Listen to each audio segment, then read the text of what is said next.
Hai FLC Family, Happy Sunday and welcome to church. Senang sekali bisa bertemu dengan FLC Family hari ini, terutama bagi Anda yang baru pertama kali beribadah di tempat ini, selamat datang di GBI Forward Living Church. Bersama saya Selvia, inilah FLC Sunday News untuk minggu ini.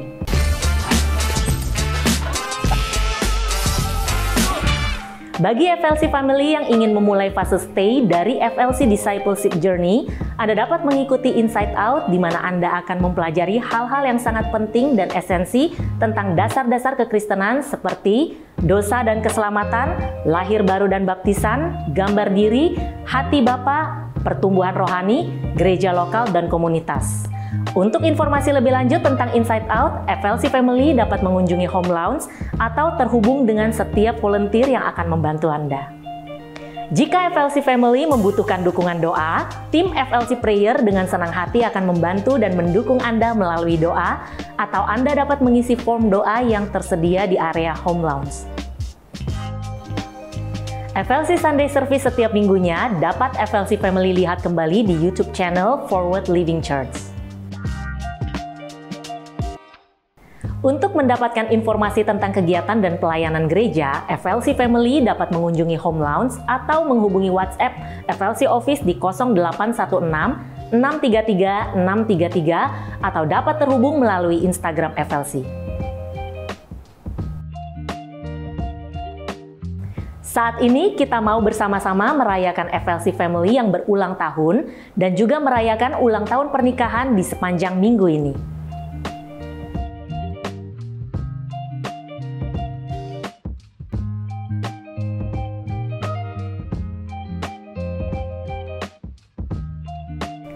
Mari kita siapkan hati kita untuk memuji dan menyembah nama Tuhan, serta menerima dan mencatat setiap kebenaran firman Tuhan yang disampaikan hari ini. Happy Sunday and God bless you.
Shalom, selamat sore semuanya. Selamat datang di Forward Living Church. Bagi Bapak Ibu jemaat yang baru datang pertama kali, selamat datang di gereja ini, dan nanti setelah ibadah selesai boleh connect bersama teman-teman volunteer di belakang di Home Lounge. Dan sebelum memulai ibadah sore hari ini, saya mau cerita sedikit kesaksian tentang bagaimana Tuhan Yesus memakai hidup saya untuk kemuliaan namanya. Perkenalkan, nama saya Ivan. Saya cerita mungkin dari awal ketika saya bergabung di gereja ini di tahun 2024 lalu, bulan Oktober. Awalnya saya sama istri bergereja, mencari gereja tuh untuk anak-anak, supaya anak-anak kita tuh dapat tempat sekolah minggu yang bisa menjadi pertumbuhan mereka. Kemudian setelah kita ketemu gereja ini dan di ibadah pertama, saya langsung ngomong sama istri saya, kayaknya aku mau ikut volunteer di sini, mau pelayanan di sini. Terus istri saya kaget karena sebelumnya saya belum pernah cerita kalau ada kerinduan buat melayani Tuhan gitu. Dan istri saya bilang, ya udah terserah kamu, go ahead, silakan aja. Dan setelah ada diskusi pendek itu, kita juga langsung mutusin, ya udah anak-anak sekalian deh kita serahin di sini di gereja ini supaya anak-anak juga bisa bertumbuh di gereja ini. Singkat cerita, anak-anak penyerahan di sini di 27 Oktober 2024 dan tanggal 3 November itu jadi pelayanan pertama saya di gereja ini. Dan puji Tuhan, senang sekali bisa melayani di gereja ini, banyak kenal teman-teman dan dapat insight dari Pastor Jos, dari Sister Alena dan teman-teman semua. Dan tanggal 4-nya hari Senin saya kerja sama istri, pagi-pagi istri bilang, "Cie, yang habis pelayanan kemarin senang banget mukanya, semangat banget." Ya puji Tuhan lah kalau bisa bawa vibes yang positif. Cuman hal itu gak berlangsung lama. Di hari Senin itu setelah saya pulang kerja, kakak saya nelpon kayak, "Van, lo di mana?" "Baru pulang kerja nih habis syuting." "Oh, boleh mampir gak kalau sempat ke rumah mama?" "Oh iya." Nah, saya nanya, "Kenapa emang mama?" "Enggak nih, mama baru ngomong. Ternyata mama ada benjolan di sebelah kiri." Waduh, apa nih? Ya kayaknya nggak tahu sih, benjolannya lumayan keras, cuman gue belum tahu apa. "Lo ke rumah deh." Udah, akhirnya saya ke rumah mama daerah Tebet. Sambil perjalanan tuh kayak, aduh Tuhan nih kenapa nih? Apa yang terjadi di mama? Cuman kayak ada sedikit pikiran buruk, terus sempet nangis di jalan dan kuatin ya Tuhan supaya ini bukan hal yang macam-macam. Ternyata pas ketemu mama lagi nangis, terus mama bilang, "Maaf ya mama, ngumpetin selama ini dari kalian. Sekitar 2 tahun nih mama ngerasa ada benjolan di payudara, dari ketiak sama ada di bahu." Terus udah langsung nguatin mama, "Udah mama gak usah khawatir, kita sama-sama berobat." Dan papa juga, sebenarnya kita lagi fokus waktu itu sama papa karena papa ada jantung dan di minggu itu kita mau ada tindakan buat papa pasang ring. Jadi lumayan ya kaget lah waktu itu tuh. Dan akhirnya singkat cerita teman-teman, saya ngomong ke teman terus ke keluarga besar juga kalau mama ada masalah ini dan ya banyak bantuan dan doa. Cuman saya masih terguncang waktu itu karena kaget. Saya sempat nanya sama Tuhan kayak, "Tuhan kenapa sih mama bisa kayak gini gitu? Kenapa Tuhan biarin ini?" Terus masih kalut lah gitu. Cuman saya berdoa lagi, saya cerita ke Pastor Jos, ke Sister Alena dan ke teman-teman di sini, mereka kasih kekuatan dan doain juga.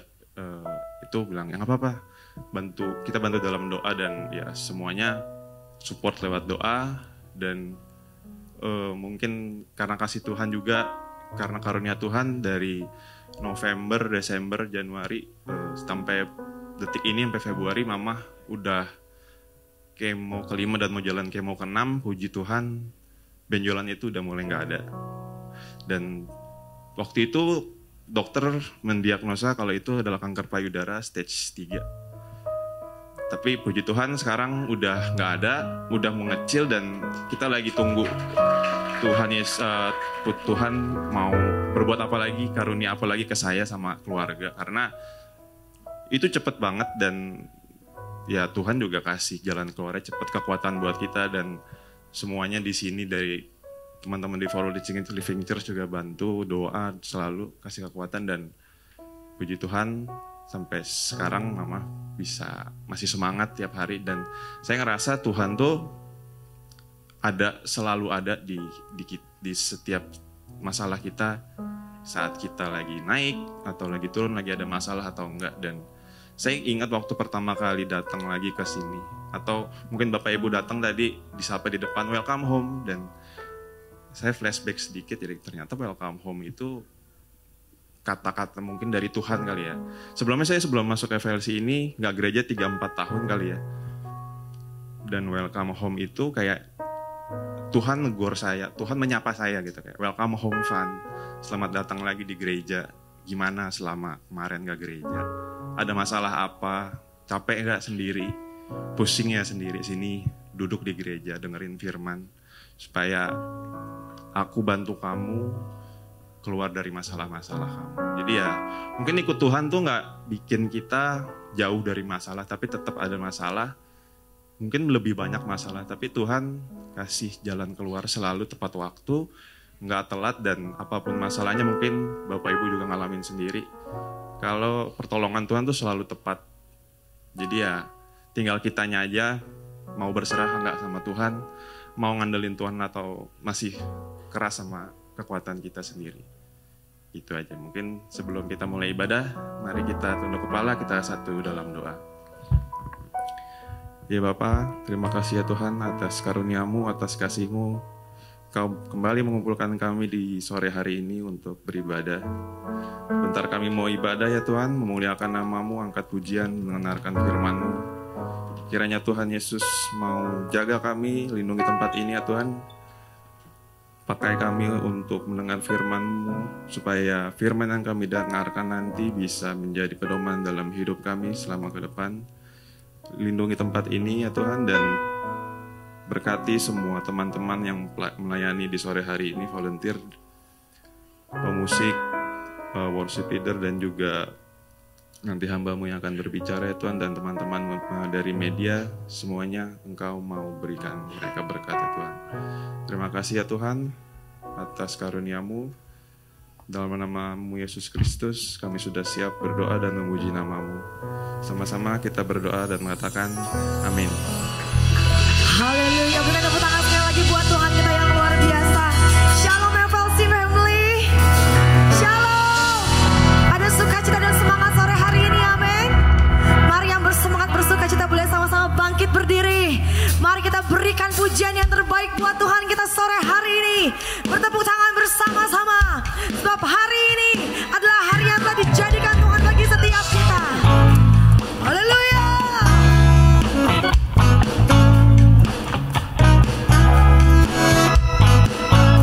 Kami mengucap syukur Tuhan.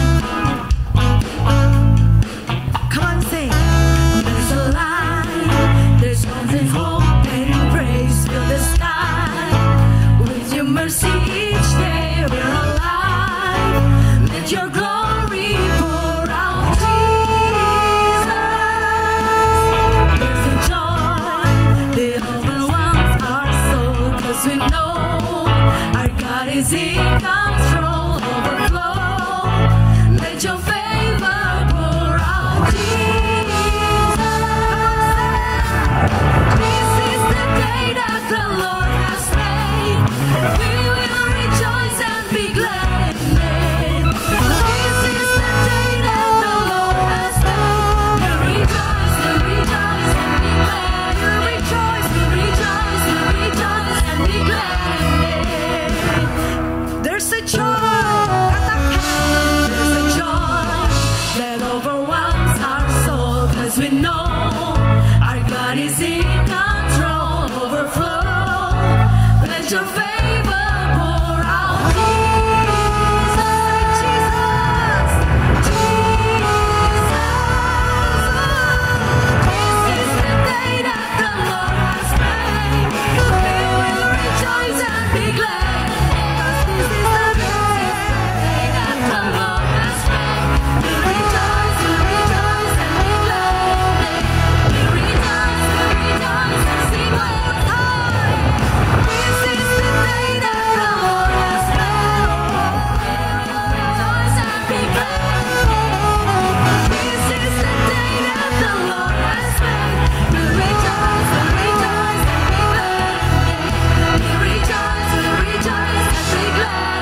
bersuka cita boleh berikan tepuk tangan sekali lagi buat Tuhan kita.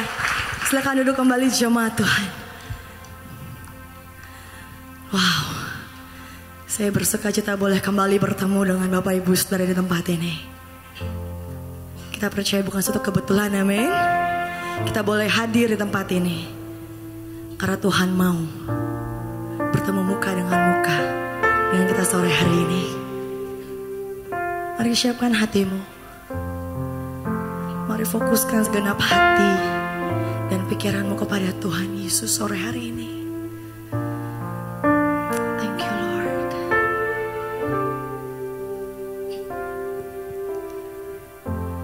I call you faithful for the promises you've kept and every need you've made. Lord, I'm so grateful. You were with me every step, and I never will forget. When I think of how you've blessed me, how your hand has never let me go, never let me go.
kasih Tuhan. Ini bukan pujian Tuhan yang kami nyanyikan biasa-biasa saja, tapi pujian kami mempunyai kuasa Tuhan. Pujian kami mempunyai kuasa. Saat kami katakan pada tubuh kami yang sakit, kami akan sembuh. Saat kami katakan kepada keadaan kami yang mungkin gak baik-baik saja, kami katakan hanya kekuatan daripada Tuhan, kami dapat terus berjalan. Musim boleh terus berganti Tuhan, tapi yang kami lihat hanya kebaikan Tuhan. Dunia boleh tawarkan banyak alasan untuk kami mengeluh, tapi Tuhan tawarkan jauh lebih banyak alasan kami untuk mengucap syukur.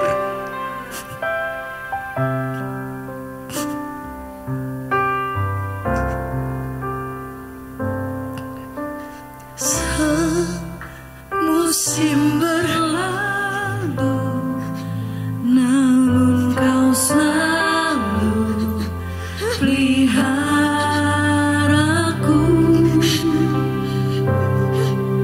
Kasih dan setiamu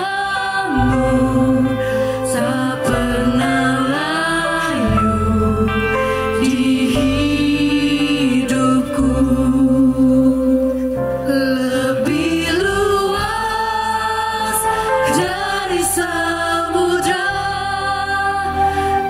Kebaikan-Mu Bapa takkan habis di hidupku. Lebih tinggi dari cakrawala, tak terbatas kasih-Mu. Sungguh ku bersyukur. Berikan tepuk tangan bagi Tuhan kita yang sungguh baik. Katakan dari hatimu sore hari. Semusim berlalu, namun kau selalu peliharaku. Kasih dan setiamu tak pernah layu di hidupku. Mari dengan sukacita di hadapan Tuhan katakan, lebih luas dari samudra, kebaikan-Mu Bapa takkan habis di hidupku. Lebih tinggi dari cakrawala, tak terbatas kasih-Mu. Sungguh lebih luas dari samudra, tak terbatas kebaikan-Mu Tuhan bagi setiap kami, takkan habis di hidupku. Lebih tinggi dari cakrawala, tak terbatas kasih-Mu. Sungguh bersyukur. Saudara, saat kau nyanyikan pujian ini, ingat segala kebaikan Tuhan. Ingat kebaikan Tuhan, pertolongan Tuhan. Lebih luas dari samudra, kebaikan-Mu Bapa takkan habis di hidupku. Lebih tinggi dari cakrawala,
Tuhan, terima kasih buat kebaikan Tuhan yang tidak ada habisnya. Kami barusan menyanyikan Tuhan lebih dalam dan lebih lebar daripada samudra. Kami bisa lihat awalnya, tapi kami nggak bisa lihat akhirnya. Segitu luas, segitu dahsyat, segitu dalam kasih-Mu. Sebabnya hari ini Tuhan, ajari kami supaya kami belajar terima kebaikan Tuhan, belajar menerima kasih Tuhan, supaya kami jadi berkat, jadi kado bagi orang lain. Dan hidup kami Tuhan memberikan yang terbaik karena kami sudah punya yang terbaik. Terima kasih Bapa yang baik, kami mengucap syukur buat firman Tuhan, kami percaya kesempatan yang baru, duduk di kaki Tuhan seperti Maria, menerima isi hati Tuhan. Di dalam nama Tuhan Yesus, kita sambut firman kebenaran, kita sama-sama katakan, amin, amin, amin, amin. Silakan duduk, shalom semuanya. Selamat tahun baru, selamat Imlek, selamat Valentine. Apalagi ya? Selamat hari Minggu, ya, there you go. Banyak banget. Hai Jos, hai Alena. Oke, bulan pink gitu ya, bulan Valentine. Dan biasanya di saat-saat seperti begini, di mana-mana dihotbahkan kasih dan lain sebagainya. Oke, betul, tadi kita sudah nyanyikan I cannot believe how much you love me. Jangan jadikan itu sebagai letter luck, kita benar-benar nggak percaya segitu besar kasih Tuhan, tapi jadikan itu ungkapan hati kita, memang kasih Tuhan segitu dahsyat dan hebatnya. Masalahnya gini, ada dua hal yang terjadi. Yang pertama adalah kado atau pemberian Tuhan yang terindah itu nggak pernah kita buka. Yang kedua, ketika kita buka kadonya, kita bilang begini, nggak mungkin lah nih buat gue. Ini buat dia lah, nggak mungkin lah, gue kan kacau banget hidup gue dan lain sebagainya. Kita langsung merasa bahwa saya tidak layak menerima ini. Nah, ini adalah sebuah format ketaatan yang sampai diperintahkan sama Tuhan untuk dilakukan sama manusia. Karena Tuhan tahu manusia susah untuk menerima kebaikan ini. Karena segitu baiknya, segitu dahsyatnya, segitu sepertinya seolah-olah nggak mungkin bagi otak manusia. Kita akhirnya nggak pernah belajar terima. Itu sebabnya ada perbedaan besar antara orang Kristen dengan orang agama Kristen. Orang agama Kristen adalah orang yang terjebak di dalam ranah agama. Dan dia kerjaannya hanya mengejar jawaban doa dengan apapun upaya-upaya dia, ujung-ujungnya dia kecewa. Yang terjadi adalah orang-orang seperti begini adalah orang-orang yang senantiasa hidupnya penuh dengan stres dan depresi, bahkan marah sama Tuhan. Bahkan dia mau ngatur-ngatur Tuhan. Bahkan dia bisa katakan bahwa saya nggak suka caranya Tuhan dalam hidup saya. Dan seterusnya, dan seterusnya. Di dalam sejarah kekristenan, yang namanya orang Kristen itu pertama kali disebut itu di Antioquia. Dan itu adalah sebuah kata cibiran yang diberikan kepada mereka saat itu. Jadi mereka dikatakan begini, Kristen loh gitu. Karena mereka dianggap sekte dari Nazaret. Mereka dianggap orang-orang yang aneh pada saat itu. Sementara di satu sisi mereka mengabarkan Injil, mereka menggegerkan dunia dengan Injil. Dan orang yang bertobat itu ribuan setiap hari untuk terima Yesus. Gak ada Alkitab Perjanjian Baru. Gak ada. Mereka adalah murid-murid yang menerima kebaikan Tuhan. Mereka melihat sendiri di depan mata mereka sebuah keajaiban yang terjadi di mana mereka ada di sebuah ruangan, Yesus menembus masuk, dia ada di situ, Thomasnya bertobat dan lain sebagainya. Mereka mulai keluar, mereka mulai akhirnya dilengkapi dengan Roh Tuhan, Roh Kudus yang dicurahkan.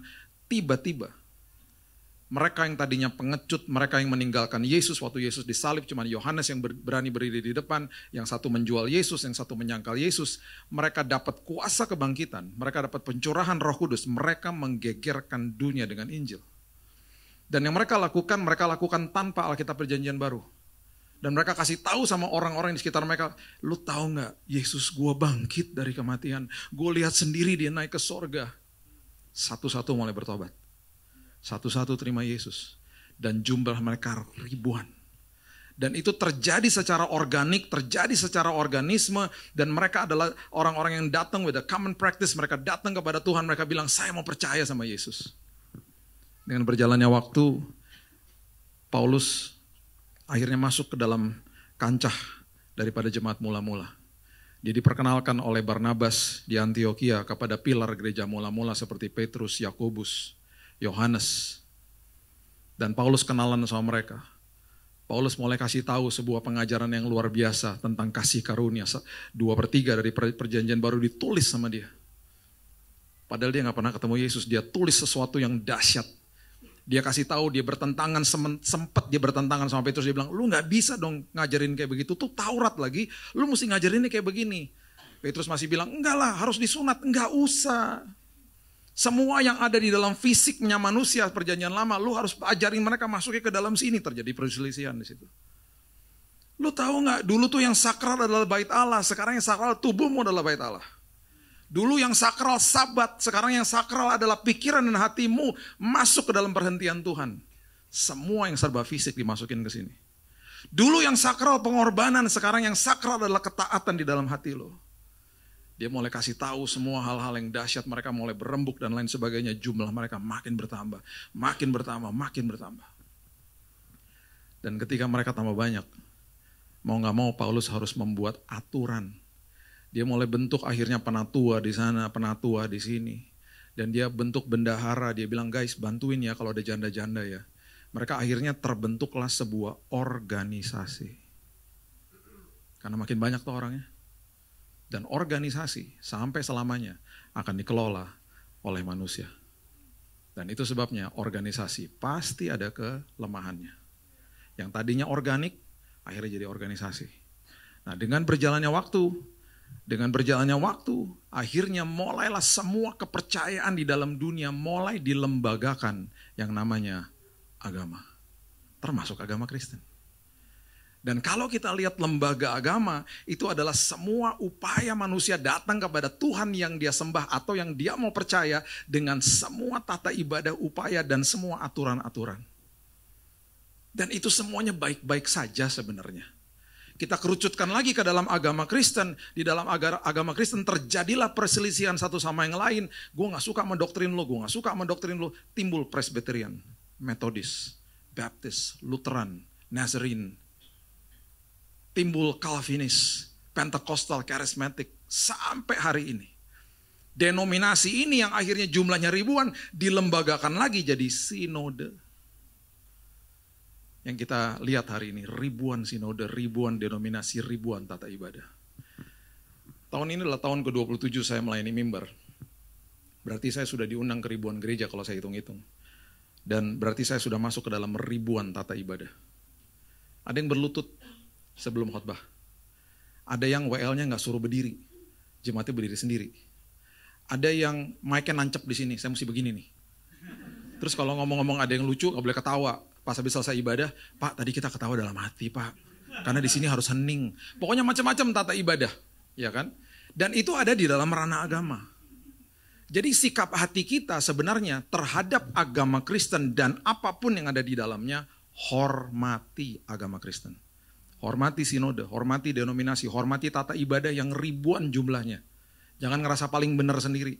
Semuanya punya macam-macam cara. Kejar isi hati Yesus. Jangan kultuskan hamba Tuhan. Jangan dikit-dikit datang ke hamba Tuhan bilang, Pak doain dong Pak, anak saya biar cepat kuliah.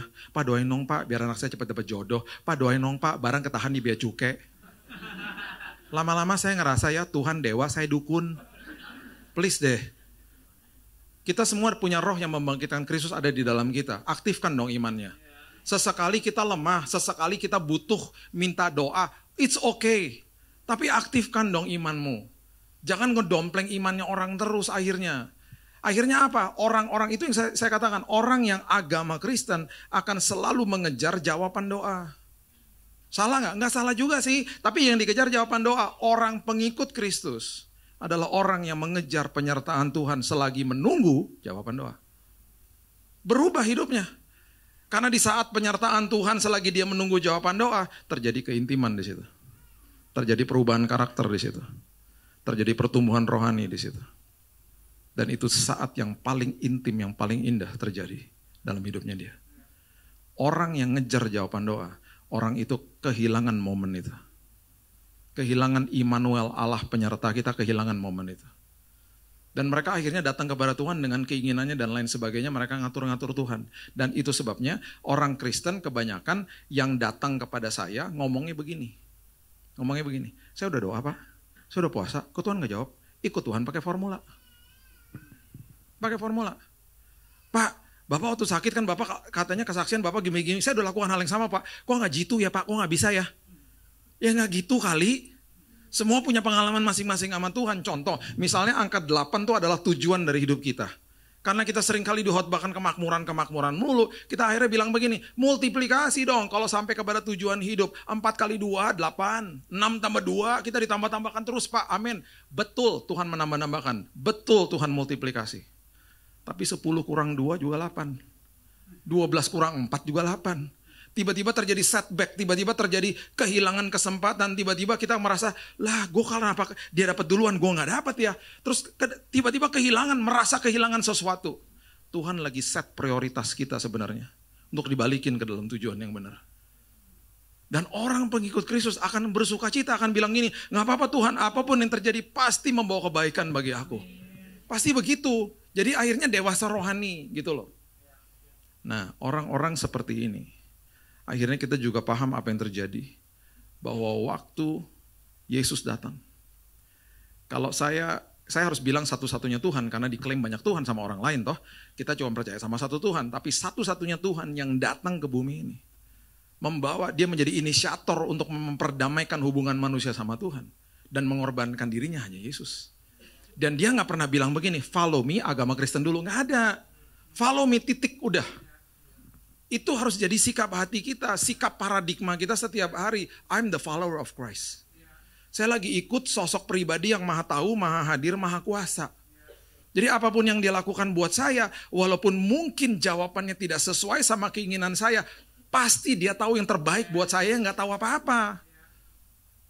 Karena dia menjawab kebutuhan dulu baru keinginan. Makanya si orang lumpuh yang ada di tilam pas diturunin, kata pertama Yesus yang diucapkan setelah mereka ribet-ribet turun dari atas ke bawah diturunin sama temannya, dosamu sudah diampuni. Itu si lumpuh apa gak ngomong sama temen yang di atas lagi turun tilam, lu udah bilang gak sama pengurus gereja, gue butuh disembuhin. Udah titip pesan gak sama Tuhannya gitu. Dosamu sudah diampuni. Kenapa? Itu kebutuhan soalnya. Yang diinginkan kan kesembuhan. Kebutuhannya beres dulu, baru keinginan dikasih. Di ujung perikop itu, orang itu disembuhkan. Itu sebabnya kita harusnya mengerti hari ini bahwa ketika dia datang di kayu salib, dia mati bagi kita. Hal pertama ketika dia katakan selesai di kayu salib, itu benar-benar selesai, teleo tetelestai komplit. Jadi jangan lagi ngomong begini, awal ibadah biasanya. Tuhan, kami mulai ibadah kami, layakkan kami datang ke hadirat-Mu Tuhan. Kedengarannya doanya bagus, rendah hati banget, salah. Harusnya Tuhan terima kasih hari ini kami sudah dilayakkan. Karena Yesus katakan selesai di kayu salib. Waktu kita terima dia dengan iman kita bukan dengan usaha kita. Di saat itu kita di-justified, kita dibenarkan. Bukan dosanya dibenarkan, posisi kita di hadapan Tuhan dibenarkan. You are righteous in front of me. Saya benarkan kamu dan saya kuduskan kamu, sanctify you, itu artinya. Pengudusan dari Tuhan kepada manusia itu artinya pemisahan. Dulu waktu manusia jatuh dalam dosa, arti kata mati artinya pemisahan juga. Mati, kalau kamu makan buah itu kamu pasti mati, you will surely die. Itu mati, dipisahkan dari hadirat Tuhan, itu artinya bahasa aslinya. Ketika engkau dikuduskan, dipisahkan juga, dipisahkan dari dunia, dikembalikan sebagai anaknya di dalam kerajaan sorga. Kan dahsyat. Secara posisi di hadapan dia sempurna. Di hadapan Tuhan. Sekali untuk selamanya. Terus Pak, kita harus mengerjakan keselamatan. Iya betul. Itu namanya working out your salvation. Bukan working for salvation. Kalau working for kita pakai usaha untuk dapatkan keselamatan. Enggak gitu. Udah dapat keselamatan dari Tuhan. Kita nggak bisa ngudusin diri sendiri. Kita dikuduskan sama dia. Makanya hidup taat bukan untuk jadi kudus. Hidup taat karena kita sudah dikuduskan. Hidup taat karena saya sudah dilayakkan. Kebalik-balik dalam ranah agama. Makanya di dalam ranah agama suka dikatakan begini, lu pelayanan dong biar lu diberkati. Kalau ada orang ngomong begitu, tangking dalam nama Yesus. Lu pelayanan dong, karena lu harusnya sadar bahwa Yesus telah mengasihi lu. Sebelum lu lahir, dia udah mati bagi lu. Dia saking sayangnya sama lo, dengan resiko bahwa lo akan tolak dia. Dia mati buat lo. Itu Tuhan kita. Makanya semuanya kebalik-balik. Makanya waktu dulu yang namanya tabir, imam besar kan masuk ke belakangnya tabir. Dikatakan di perjanjian lama, tabir adalah pemisah antara manusia dengan Tuhan. Jadi waktu imam besar masuk, kan dia mediator. Cuman dia yang boleh masuk. Dia yang harus berhadapan sama Tuhan, kemudian dia menjadi mediator supaya dosanya manusia dihapus sementara. Makanya Atonement Day, hari pendamaian sekali setahun. Dia masuk nih. Kalau dia nggak kudus, mati dia. Makanya kalau masih ada hari pendamaian sampai hari ini, masih ada imam besar masuk ke belakang tabir, kita rame-rame ke rumahnya imam besar sebelum ada hari pendamaian. Kita ngomong begini sama dia, bro, thank you ya lu jadi mediator gua. By the way, lu udah puasa sosmed belum? Lu pikiran lu harus kudus lu, kalau nggak metong lu besok mati lu di sana. Udah, gua nggak mau dengar apa-apa. Netflix mau gua matiin. Udah, gua juga nggak mau dengar apa-apa. Udah, gua kudus nih, gua ngudusin diri gua gitu. Itu imam besar tuh. Tugas yang mulia and yet menakutkan. Jadi waktu dia masuk ke belakang tabir, Alkitab mengatakan di Keluaran ketika dia masuk, tabir atau hordennya ketutup lagi, ceger. Karena pemisah. Waktu Yesus katakan selesai di kayu salib, hal pertama yang dia lakukan, dia robek tabirnya. Terus dia masuk ke belakang tabir. Berhadapan sama Bapa di sorga tuh. Itu hadirat Bapa di sorga. Siapa yang dibawa sama dia? Kita. Diperdamaikan dengan Bapa di sorga sekali untuk selamanya. Imam besar agung. Makanya saya sedih ketika bulan lalu lagi kebakaran di LA, masih ada orang yang khotbah-khotbah begini. Bapak Ibu, hati-hati, Tuhan murka sama LA. Tuhan kirim tuh api dari sorga. Sedih saya. Itu ya kalau khotbah kayak begitu, itu sama aja tuh orang ngejahit lagi tabirnya. Dijahit lagi tabirnya sama dia. Jemaat ketakutan. Makanya lu hidup kudus, ntar Tuhan murka lu malu. Sedih saya. Sekarang pertanyaan saya. Paling sering dia duduk dan mengasihi belas kasihan, grace abound dan segala macam di perjanjian baru sama siapa? Orang berdosa. Dia datang ke rumahnya Matius. Matius tulis di WhatsApp grupnya, guys datang ke sini guys. Ini orang dahsyat banget. Kumpul teman-temannya. Yesus makan dengan Matius dan teman-temannya. Dia mampir ke rumahnya Sakeus. Siapa yang mau mampir? Dialah. Mereka semua terima terbaik. Akhirnya hidupnya berkelimpahan di sini. Akhirnya mereka memberikan yang terbaik. Nggak pakai disuruh. Matius jadi murid Yesus. Sakeus nggak pakai disuruh, dia bilang begini, semua yang saya mau balikin berkali-kali lipat. Karena terima kebaikan Tuhan. Dia duduk sama wanita di Samaria. Semua orang berdosa dia duduk. Sekarang pertanyaan saya, apa dia benci sama orang-orang di LA? Betul itu kota bejat banget, bener. Saya nggak tinggal di situ sih, saya tinggal pokoknya di dekat ya di tengah lah. 13 tahun saya tinggal di Amerika. Saya tahu lah tuh kota bejat. Anak saya tinggal 90 kilo dari pusat api. Yang satu Pacific Palisades, itu orang-orang kaya. Yang satu lagi Pasadena, middle class lah. Anak saya telepon saya, Dad, banyak banget teman-teman aku, orang Indonesia, rumahnya di Pasadena, hangus kebakar. Dan kebanyakan mereka anak-anak gereja, Dad.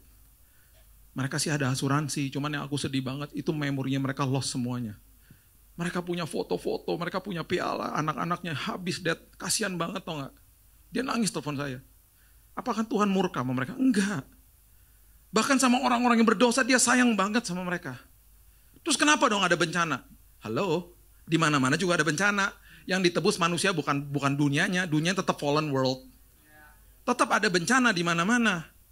Betul itu kota bejat, betul state of California itu liberal. Setiap kali pemilihan presiden pasti Demokrat. Pusat pornografi di situ perfilmannya. Pusat LGBT di situ. Hollywood jelas-jelas tolak Tuhan, jelas di situ. Tuhan Tuhan tidak menyertai mereka, betul. Apakah Tuhan hukum mereka? Tidak. Nggak ada kayak begitu. Nggak ada lagi penghukuman, penghakiman, penuduhan di dalam Kristus Yesus, Roma 8 ayat 1. Kenapa? Selesai. Komplit di kayu salib. Jadi harusnya kita sadar, makanya itu yang saya bilang. Orang buka kado, Allah nggak mungkin lah nih buat gue. Terlalu indah lah, nggak mungkin lah. Makanya orang susah banget untuk tinggal di dalam kasihnya. Barusan kita nyanyi lagu, saya aminkan banget. I cannot believe how much you love me. Karena memang saking hebatnya kasihnya dia kepada kita. Yohanes 15 ayat 9, coba lihat. Kita baca ayat dulu, ntar saya nggak dipikir rohani lagi. Yohanes 15 ayat 9. Pastor Josh, jangan diundang lagi Pastor Josh. Dia cuma ngomong aja, mana tuh gak ada ayatnya. Kita kalau udah lama kangen juga ya. Saya suka liatin khotbahnya dia lagi. Kalau kangen sama dia, FLC mana nih FLC? Khotbahnya Joshua, sambil tidur. Seperti Bapa telah mengasihi aku, lihat nih ya. Demikianlah juga aku telah mengasihi kamu. Dia lagi kasih contoh nih. Yesus lagi kasih contoh, Bapa mengasihi aku mengasihi kamu. Perhatikan kalimat ini. Tinggallah di dalam kasihku. Tinggal, stay in my love. Saya mau kasih tahu ya, bahasa yang mengungkapkan perjanjian baru itu bahasa Yunani. Bahasa Yunani Bapak Ibu itu detailnya luar biasa. Kata tinggal itu artinya meno. Meno artinya continue to dwell in my love. Artinya saya sudah terlebih dahulu mengasihi kamu. Udah tinggal, jangan kemana-mana. Saking susahnya manusia untuk belajar terima karena terjebak di dalam ranah agama. Mau berbuat aja selalu segala macam. Jadi mulainya berbuat dulu, bukan menerima. Starting point-nya udah salah. Diperintahkan akhirnya sama Yesus. Di ayat yang berikutnya dibalik lagi nih ayat, diperintahkan. Dibilang begini, jikalau kamu menuruti perintahku, kamu akan tinggal di dalam kasihku.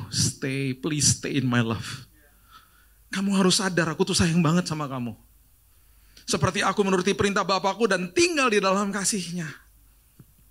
Jadi starting point-nya adalah belajar terima kebaikan Tuhan.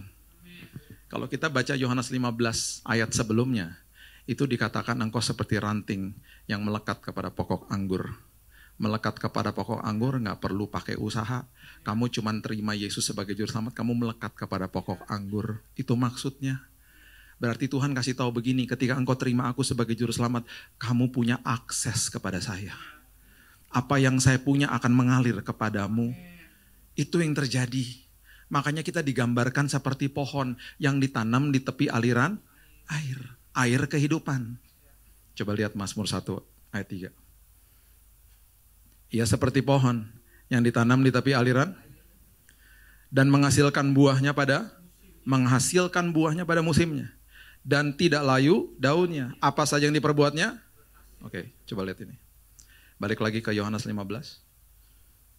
Coba lihat ayatnya yang ke-11. Setelah engkau tinggal di dalam kasihnya, look what happened. Look at this. Semuanya itu ayat 11.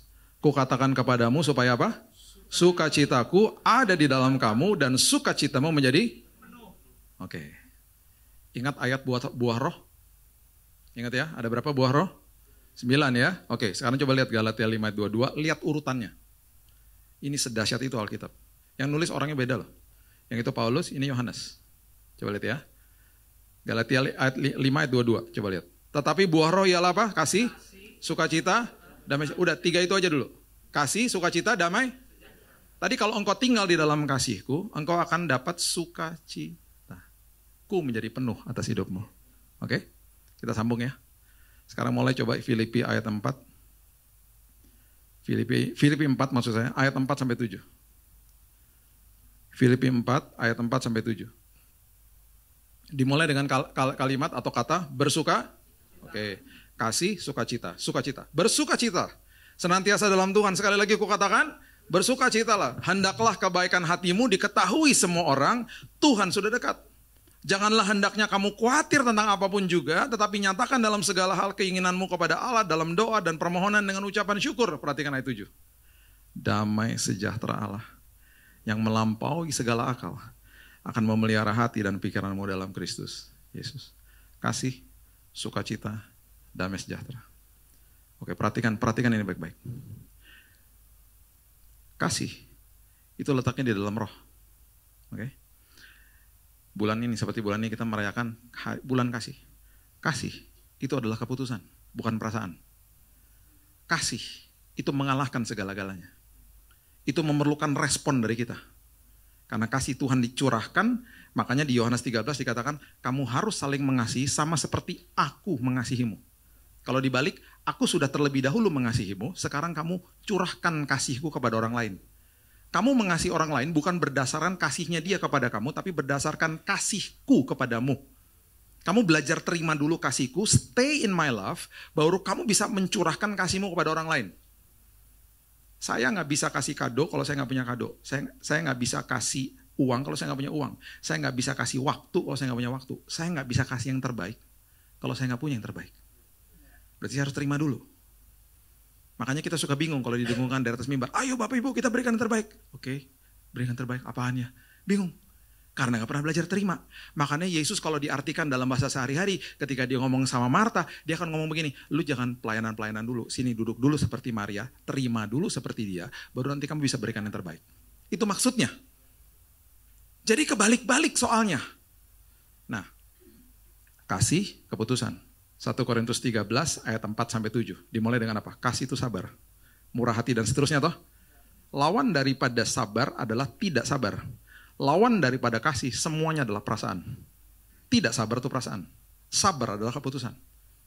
Mau tidak sabar, ke Indomaret aja, ngantre bentar, pasti gak sabar.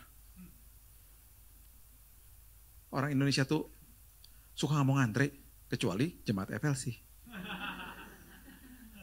Saya baru check out dari hotel, ampun orang Indonesia ya. Check out dari hotel, cuman berdua di lift, dua-dua bawa koper gitu ya. Minggu lalu nih. Berarti kan dia mau check out juga, jam check out kok gitu. Mau keluar, lift kebuka, cier. Tiba-tiba di depan saya ada orang, begini. Untung saya bukan beli lantang zaman dulu. Sampai saya bilang gini, Mas boleh gak saya keluar dulu? Oh iya pak gitu. Ampun deh. Makanya kalau lift kebuka kan gubrak-gubrakan depan lift. Kayak orang ketakutan ketinggalan lift tau gak? Yang dari dalam keluar dulu. Makanya yang kelihatan ngantri jemaat FLC pasti. Jangan ketakutan ketinggalan lift, pencet aja tombolnya. Kalau sampai liftnya ketutup juga berarti liftnya rusak. Puji Tuhan kita gak masuk. Aduh, mau boarding, gubrak-gubrakan mau boarding. Sampai satu hari saya udah ngatain, saya bilang ini, Pak, itu yang di dalam boarding pas Bapak ya, itu tuh nomor itu Pak, itu artinya tempat duduk. Bukan tempat berdiri. Kayak ketakutan gak ada tempat duduk tau gak? Kayak mau naik bus kota, wih, buruan. Lu ntar dapat tempat duduk, udah nyantai aja. Lu gak boleh berdiri juga di situ. Ah, gimana sih? Ampun orang Indonesia tuh. Di Indomaret, istri saya lagi ngantre. Tiba-tiba ada orang nyelak. Ditegur sama dia. Mas, abisnya gak ada yang tegur, ditegur. Mas, ngantri dong. Ya ampun Bu, cuma 1 botol aqua. Gak bisa gitu dong, hargain dong yang lain gitu kan. Oh, jadi kisruh Indomaret. Yang ngantre pada marah, petugas di counter bilang, Mas ngantri Mas. Pas pulang dia cerita sama saya, tadi aku tegur tuh ibu-ibu, bapak-bapak di Indomaret. Kamu berani banget sih? Iyalah, kalau udah apa-apa kan tinggal panggil kamu. Emang gue preman? Ya kan kamu berdiri aja di pintu, orang juga serem. Apaan serem? Ntar juga pester Billy, ntar gitu lagi. Saya mau boarding. Mau boarding 3 orang lagi. Pester Billy ya? Iya. Minta doain boleh? Aduh. Sekarang nih, mau boarding loh kita. Serius nih sekarang? Iya Pak, saya pikir dia ketakutan terbang. Saya melipir dong ke kiri. Bapak, Ibu, 2 anak. Ayo Pak, minta doain apa? Saya juga bingung, terserah pester aja. Ayo elah, entar aja kali ah. Jangan kutuskan nama Tuhan, gak baik tau. Berapa tahun lalu saya doain orang sakit 7 mati semua yuk. Gak jadi minta doa. Tadi gue minta doain sama dia gak jadi ya. 10 tahun lalu, ya 2015, bener. Sampai nama saya santer tuh kemana-mana saat itu. Sempet ya. Dia dapat telepon saya. Pak, kami dengar Bapak kalau doain orang cepat ketemu Yesus. Ini Papa lagi sakit. Udah sekarat, dokter udah angkat tangan, ada di rumah. Boleh gak Bapak datang ke rumah? Buat apa? Doain. Doain apa? Jawabannya rohani banget, supaya yang terbaik terjadi. Supaya Papa mati maksudnya. Saya datang karena kenal ya. Di mobil saya bilang sama istri saya, lucu juga ya, biasanya kan pendeta diundang untuk doa kesembuhan. Ini doa kematian. Kita doa, pas sudah sampai tengah-tengah doa, si Om ngomong gini, yang saya lihat datang tadi bukan kamu sama istri kamu saja, lebih dari 2. Saya langsung senang, aduh malaikat Tuhan datang beserta dengan saya kan. Keluarganya kisruh, malaikat menjemput. Ampun. Pulang selesai seminggu dapat telepon. Pak, mujizat terjadi Pak. Aduh gue kaget. Apaan mujizat apaan? Papa sembuh total. Serius? Iya Pak. Sampai dia bisa jalan-jalan seperti dapat organ baru Pak. Luar biasa. Saya seneng banget ya. Saya kasih tahu istri saya, sayang tuh si Om sembuh loh. Luar biasa. Pasien pertama sembuh. Yang lain mati semua. Kasih dalam roh keputusan. Temennya kasih yang ada di dalam jiwa. Di dalam jiwa tuh ada kehendak, ada emosi, ada perasaan dan seterusnya. Itu namanya jatuh cinta. Siapa yang pernah jatuh cinta? Yuk angkat tangan sama-sama saya. 1, 2, 3. Oh Tuhan ampuni yang gak angkat tangan. Bohong banget sih lo ah. Lu bohong banget. Oh, jatuh cinta. Tanya sama bini gue tuh. Jatuh cinta sebelum kenal malah pernah juga dia. Sama saya maksudnya. Lu ganteng banget sih botak ya ampun. Dulu dia gitu. Pas ngeliat saya dulu lah. Jatuh cinta bisa hilang kapan aja. Karena letaknya di dalam jiwa. Kasih. Gak bisa dicuri sama iblis. Oke. Sambung ya. Sukacita yang tadi. Temannya sukacita adalah happiness. Atau yang kita kenal dengan kata kesenangan. Kebahagiaan. Bisa hilang kapan aja. Sukacita gak bisa. Damai sejahtera juga gitu. Temannya damai sejahtera namanya ketenangan yang ada di dalam jiwa. Bisa hilang. Bisa kapan aja. Saya di rumah sakit waktu dirawat kena cancer, senang nggak? Yang nggak seneng kali, orang di rumah sakit masa seneng kan nggak mungkin dong ya. Tenang nggak juga. Saya ngeliatin orang mati jalan tiba-tiba ada orang menjerit-jerit gitu ya, pintu pas kebuka suster mau masuk tiba-tiba ada ranjang ditarik keluar udah ditutup, udah jadi jenazah keluar gitu. Terus dengerin code blue, code blue, code itu lantai kemo soalnya. Orang mati tiap hari. Senang? Enggak. Tenang? Enggak lah. Teman saya masuk ke kamar. Dia pulang dia nangis, dia bilang gini, Bill, gue ngobrol sama lu dari tadi. Kok lu ada damai sejahtera ya Bill? Kok lu ada sukacita ya Bill? Tuhan menumbuhkan buahnya padamu musimnya. Mazmur 1 ayat 3 tadi. Ya kan? Padamu musimnya. Kuncinya ditanam sama Tuhan. Ditanam itu artinya kita ada di dalam kasihnya. Stay under my love. Stay in my love. Jadi kalau ditanam seringkali iblis datang karena letaknya 11-12 sama bangkai. Bangkai gak akan tumbuh jadi tunas. Iblis datang, gak ada harapan loh. Gitu. Itu sebabnya orang yang ditanam itu harganya mahal. Karena Tuhan tahu kita punya harga mahal. Dia lagi ditanam karena Tuhan lagi bangun karakternya ke bawah. Makanya, coba lihat lagi sekali lagi. Sebagai penutup ayat ini. Mazmur 1 ayat 3. Dikatakan begini. Seperti pohon ditanam di tepi aliran air, menghasilkan buahnya pada ketika di musim kita membutuhkan yang namanya sukacita, damai sejahtera, Tuhan yang tumbuhin. Karena kita melekat kepada dia, cuman stay in his love. Oke? Yang berikutnya dikatakan begini, tidak layu daunnya. Semua yang pernah tinggal di negara 4 musim pasti tahu ada musim gugur. Kenapa ada musim gugur? Karena nutrisi dari pohonnya tidak disalurkan ke ranting-ranting. Karena dia harus survive di musim dingin. Ranting-ranting tidak disalurkan nutrisi karena nutrisinya disimpan sama pohonnya. Pohonnya harus survive di musim dingin. Rontok dong semua daun-daunnya. Berantakan kotanya. Dia simpen, dia lewatin musim dingin, dia salurkan lagi ke ranting-ranting di musim semi, tumbuh daun-daun yang baru toh. Jadi pohon itu tergantung sama musimnya. Makanya kalau di dalam musim gugur, jelek banget pohon kan. Karena nggak ada daunnya. Sama seperti kalau manusia nggak ada rambutnya. Saya kasih ayat bonus ya. Cuman saya nggak mau baca, Bapak Ibu aja yang baca. Lukas 21 ayat 18. Coba lihat ya. Lukas 21 ayat 18. Kalau udah baca cepat-cepat ilangin ya multimedia please. Coba baca aja sendiri. Udah baca? Saya kalau baca itu sedih, saya nggak berani mau baca. Saya nggak mau baca. Sedih saya. Karena saya bilang ini Tuhan, kok ini janji Tuhan tidak terlaksana dalam hidup saya. Tapi istri saya bilang gini, kalau aku ketemu kamu zaman dulu masih ada rambutnya jelek, tau nggak? Dia bilang gitu. Udahlah begini aja udah. Jadi anak-anak saya juga waktu mereka lahir kan saya udah begini. Jadi bagi Raina anak saya dia bilang, pokoknya cowok ganteng seperti saya. Makanya cowok kalau ada rambutnya bagi dia nggak normal. Karena anak saya dua-duanya melek udah begini rambut saya. Satu hari adik saya Jesse dulu kan suka main film, saya pakai wignya dia. Gondrong gitu. Anak saya nangis sampai cegugukan. Jadi saya tahu dong kelemahannya dia.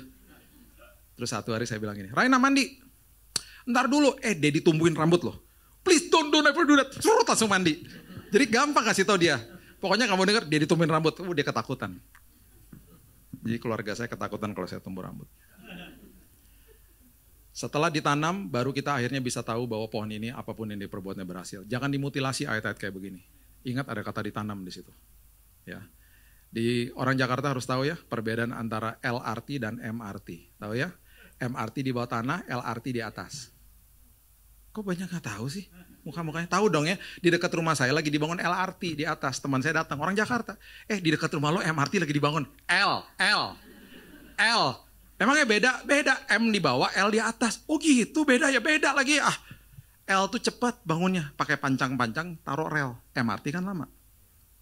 Makanya fase kedua dari Bundaran HI sampai ke kota nggak jadi-jadi kan. Karena dibangun lama banget di bawahnya. Saya ngikutin progresnya. Nanti abis itu selesai, dari Cikarang sampai Balaraja.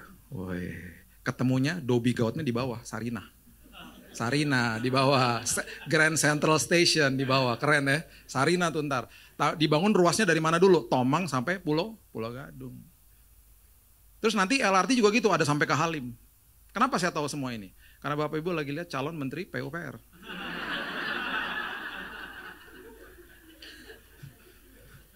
Tapi Jakarta keren lah udah. Karena kejar ketinggalan. Jadi berapa puluh tahun ke depan ya udahlah, kita growing pains lah. Udah pasti pembangunan di mana-mana. Karena harus begitulah.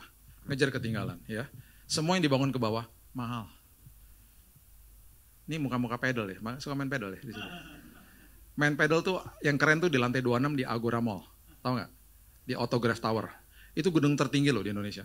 Waktu lagi dibangun, gak naik-naik, saya pikir mangkrak. Teman saya bilang gini, lu mesti tahu kalau gedung tertinggi, apalagi kayak gitu, itu fondasinya lama banget dibangun ke bawah. Makanya kalau lu lihat mall-mall yang mahal, basementnya berlapis-lapis ke bawah, karena jual barang mahal. Kalau lu lihat ITC, parkirannya di atas, karena murah. Baru tahu ya. Cepat jadi murah gedungnya karena jual barang murah. Oh gitu, iya. Semua yang dibangun ke bawah mahal. Makanya kalau prosesmu akan sedikit lama, tenang aja. Karena berarti Tuhan mau bawa tempat tinggi. Tuhan akan bawa hidup kita sangat tinggi. Dan ketika nanti ada badai, kita tidak akan goyang. Ketika ada pujian, kita nggak akan sombong. Karena akarnya dibangun ke bawah. Dan kalau lagi dibangun ke bawah, stay in His love. Dia sangat mengasihi kita. Dan itu sebabnya buka kadonya. Dan ketika kita terkaget-kaget sama kasihnya dia yang begitu dahsyat. Karena memang begitulah kasih Tuhan sama kita, tanpa kondisi. Sebagai penutup, kasih itu berarti mau direpotin. Dan kasih nggak mau ngerepotin orang. Jadi bangun pagi, besok ambil keputusan. Karena di dalam dunia ini nggak ada orang yang tepat. Jangan nunggu orang yang tepat yang masih jomblo, karena nggak ada. Yang ada adalah kita harus ambil keputusan untuk jadi orang yang tepat bagi pasangan kita. Jadi kado buat mereka. Kalau dua orang itu melakukan hal yang sama, terjadi hal yang dahsyat. Ya, papa saya lakukan hal itu. Dia kasih bunga sama mama di hari-hari yang menurut kita lebay. Mama staycation sama kakak-kakaknya di sebuah hotel, mereka punya hotel favorit lah di Jakarta.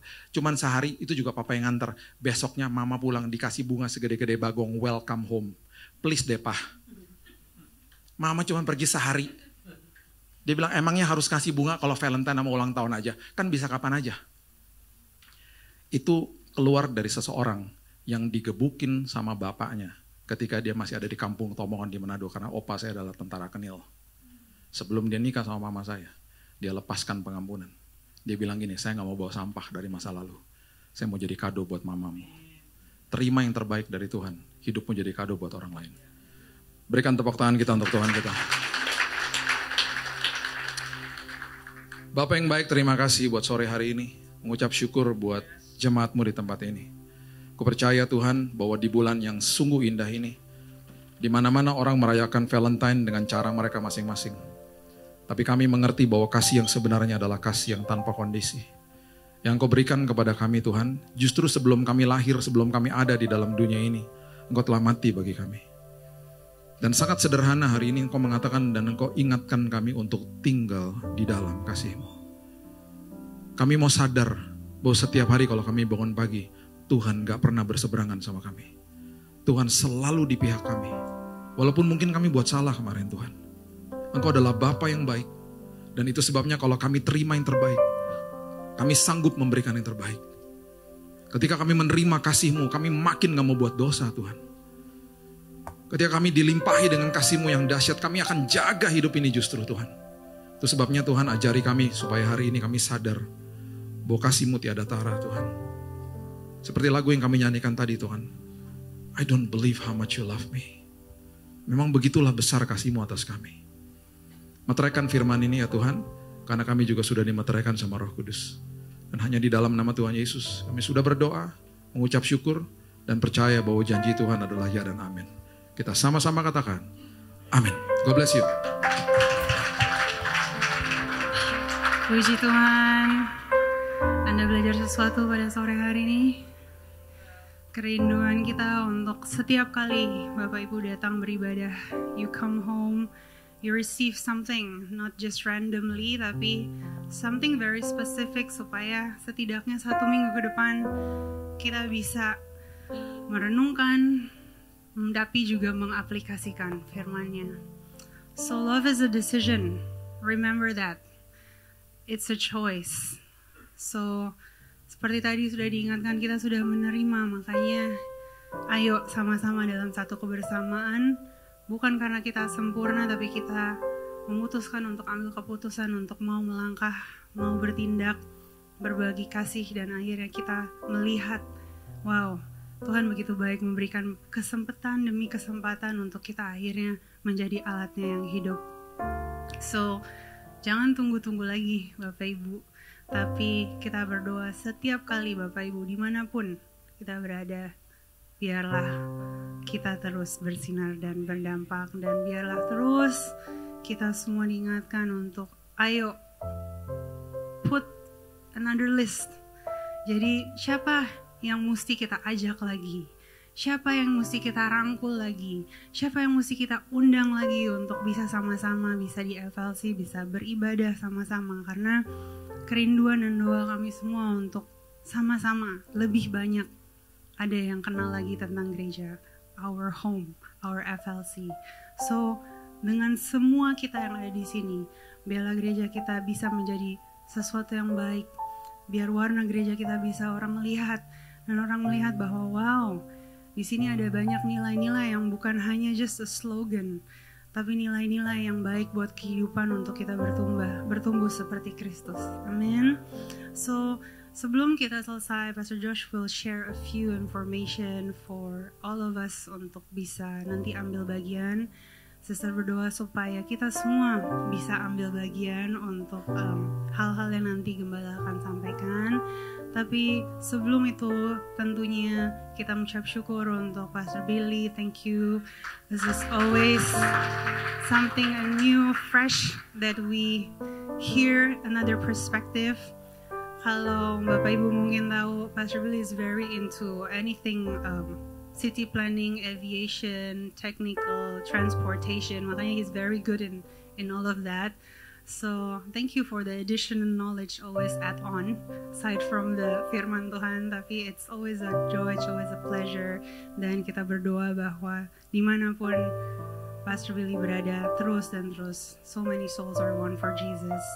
Dan tentunya untuk semua FLC leaders, wherever you are, Sister mau kasih apresiasi untuk semua FLC leaders yang sudah hari Sabtu kemarin membantu untuk mengajar dan memfasilitasi kelas pranikah FLC. So, selama 3 minggu ke depan, we will have our PNI, Perjalanan Nikah Impian, dan our small group leaders akan ambil giliran untuk mengajar sesama untuk couples yang akan masuk dalam pernikahan kudus. So, this is bukan karena mereka tahu semuanya atau kehidupan mereka sempurna, tapi justru mereka punya kerinduan untuk bisa melayani, mereka punya keberanian untuk oke, kita belajar sama-sama, dan kita lihat bahwa melalui testimoni yang mereka share tentang rumah tangga mereka, kehidupan mereka, kita mempersiapkan couples untuk punya rumah tangga yang sesuai firman Tuhan. So thank you for that. Dan tentunya all our volunteers, can we give them a hand as well? Thank you guys. You are amazing. So many volunteers yang gak terlihat, tapi so many hands helping every week. So thank you for all your commitments, your hearts. Tentunya kalau nggak ada kasih, kayaknya nggak mungkin mereka akan mau melakukan begitu banyak pelayanan tanpa pamrih. Padahal mungkin ya not always in best or optimal condition, tapi seringkali kita melihat bahwa it's not about the optimal condition, tapi tentang ketaatan dan keberanian untuk mau melakukan sesuatu buat orang lain. Dan kita tahu bahwa pembelaan Tuhan selalu setia dan gak pernah terlambat. So guys, thank you so much. Dan tentunya biarlah 1 minggu ke depan kita juga akan bertumbuh dalam satu kebersamaan. Kita terus melekat untuk mengenal Tuhan lebih lagi. Jangan sendiri kalau Bapak Ibu perlu doa, support. Seperti tadi di awal juga sudah dibagikan, ada passion, ada small groups, tapi juga selesai ibadah kalau Bapak Ibu perlu didoakan, our team is ready to pray over you. Tuhan Yesus memberkati. Puji Tuhan, selamat malam semuanya, shalom. Singkat aja sebelum kita mengakhiri ibadah hari ini, ada beberapa hal yang saya ingin sampaikan terkait di mana kita sudah berjalan sebagai gereja lokal, khususnya di Pondok Indah Mall ini 2 tahun. Berjalan di tahun yang kedua. Sepanjang 1 tahun kita beradaptasi dengan segala sesuatu, termasuk fasilitas yang kita bisa pakai, tetapi puji Tuhan, Pastor Billy mengingatkan, semua yang dibangun atau diletakkan di bawah itu mahal. Dan kebetulan juga kita ada di lower ground. Ceiling sih boleh pendek, tapi saya rasa, saya akan selalu bilang, saya senang Anda bergereja, tapi Anda mesti camkan baik-baik. Saya selalu bilang, pakai dan gunakan gereja ini sepantasnya aja. Karena gereja yang sesungguhnya di luar sana. Mulai dari rumah. Apapun yang Tuhan titipkan, tempatkan, jadi gereja yang baik dari unit yang paling kecil di luar sana. Jadi buat kami, fasilitas yang mungkin terbatas, itu bukan isu. Makanya tadi Pastor Billy bicara tentang lembaga dan lain-lain, saya selalu katakan, kita ini gak main gereja-gerejaan di sini. Kita gak main struktur-strukturan di sini. Jadi kami sangat-sangat memperhatikan bagaimana menjalani gereja Anda semua kita berbarengan. Di luar sana yang benar dulu. Itu yang terpenting. Dan tentunya sebagai gereja kita bertanggung jawab langsung kepada Tuhan. Karena setiap persekutuan Tuhan hadir. Dan kerinduan kami di tahun yang kedua ini adalah bukan hanya beradaptasi, tetapi kita align lagi, selaraskan lagi. Supaya kita tahu kenapa kita ibadah di lower ground FLC ini. Dan di FLC kita punya yang namanya spiritual atau discipleship journey. Original FLC spiritual journey bicara tentang next step atau step saya berikut di gereja ini dalam perjalanan pemuritannya itu apa. Di sini kita sebut yaitu stay, help, and lead. Bicara stay, bicara tadi tertanam. Tertanam. Lalu kita juga diajak untuk bisa mulai terbuka, membantu, help, kasih. Siap direpotkan tapi gak mau merepotkan. Dan akhirnya kita lead, memimpin, menularkan. Kita gak hanya fokus di pemuritan tetapi evangelism juga. Untuk penjangkauan jiwa, kita merindukan pertobatan-pertobatan yang baru. Dan mulai bangga dengan pertobatan yang kita miliki. Itu sebabnya dalam beberapa waktu ke depan Anda akan diajak. Tidak sulit karena Anda tidak diminta untuk onsite. Jadi kita akan ada original FLC Spiritual Journey, Stay, Help, Lead. Ada 6 episodes for you to start learning the simple truth of being a real follower of Jesus. Jadi ada 6 episode dan kita akan masuk di season 1. Ini bukan Netflix. Ini adalah Anda akan diberikan video-video. Durasi 10-15 menit. Bicara tentang hal-hal dasar Alkitabiah yang perlu kita ketahui sebagai murid Yesus.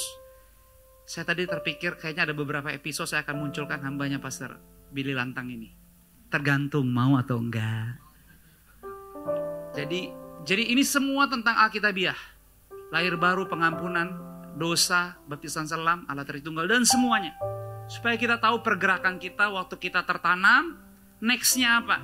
So di season 1 kita akan ada stay dan ada episode-episode yang akan diberikan jika Anda mau.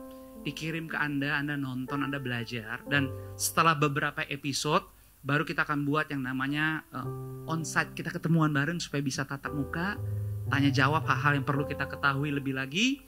Tetapi intinya adalah, kami senang Anda bergereja, doa kami Anda punya pengalaman yang baik secara ilahi di sini. Dan please, jadi gereja yang bertanggung jawab di luar sana. biar nama Tuhan dipermuliakan. Dan kiranya lewat pengalaman apapun yang Anda rasakan dan cicipi di sini, doakan lagi. So, hopefully minggu depan kita bisa ketemu lagi bersama-sama merayakan kebaikan 1 minggu ini di dalam kasih Tuhan yang tadi Anda telah dengar semuanya. Dan percayalah, kita bisa melakukan yang terbaik. Nama Tuhan dipermuliakan. Berikan tepuk tangan buat Tuhan. Mari sama-sama kita bangkit berdiri. Mari kita bersatu di dalam doa. Bapa, terima kasih banyak untuk anugerah-Mu. Tuhan Yesus, Kau hebat banget. Dahsyat. Sebagai sahabat. Benar-benar kasih-Mu. Luar biasa. Tak terbatas buat kami. Ini doa kami, biarlah kehidupan kami selanjutnya tetap ada di dalam Engkau. Roh Kudus mampukan kami supaya lebih peka, lebih tajam, responsif. Sehingga bukan hanya tentang yang lahiriah, tapi hidup kami seminggu ke depan dikuasai oleh kebenaran-Mu. Dan akhirnya kami senang, kami juga mau karena kami tahu Engkau ada di dalam kami. Kami mau ngerasain, mau lakukan apa yang gak mungkin bersama Tuhan, itu pasti mungkin. Dan biarlah pujian, penyembahan kami hanya kepadamu. Karena kami mau terus belajar, gak ada berhala, gak ada. Hanya Engkau Yesus, sumber penyembahan kami. Kami menyerahkan Pastor Billy Lantang ke dalam tangan-Mu. Dalam kepemimpinan, sebagai kepala rumah tangga, hamba Tuhan, apapun yang Kau percayakan, sertai hamba-Mu, lindungi hamba-Mu, dan lewat pelayanan, pekerjaan, segala sesuatu yang Kau titipkan, pertobatan terus terjadi di dalam Yesus. Kami juga menyerahkan Brother Yosi ke dalam tangan-Mu, dalam kehidupan, dalam pelayanan keluarga, biar dalam kebersamaan kami semua, kami tetap melayani dengan setia. Gereja FLC Jemaat Tuhan yang saya kasihi, arahkanlah hatimu, angkatlah kedua belah tanganmu, pulang dengan rasa syukur. Berkat kasih, rahmat, anugerah, damai sejahteranya Bapa melimpah turun, memenuhi setiap bagian ruangan di kehidupanmu. Tidak ada yang ditinggalkan. Dia Allah menyertai kita. Dan semuanya dilakukan di dalam persekutuan yang manis bersama dengan Roh Kudus. Dari detik malam ini sampai seterusnya. Di dalam nama Bapa, Putra dan Roh Kudus, di dalam nama Tuhan Yesus kita yang sudah diberkati dan mau berjalan bersama Tuhan untuk siap dipakai Tuhan dengan sukacita. Yuk malam ini sama-sama semua katakan amin. Berikan tepuk tangan buat Tuhan. Ambil waktu sejenak, silakan duduk sampai ketemu minggu depan. God bless you semua.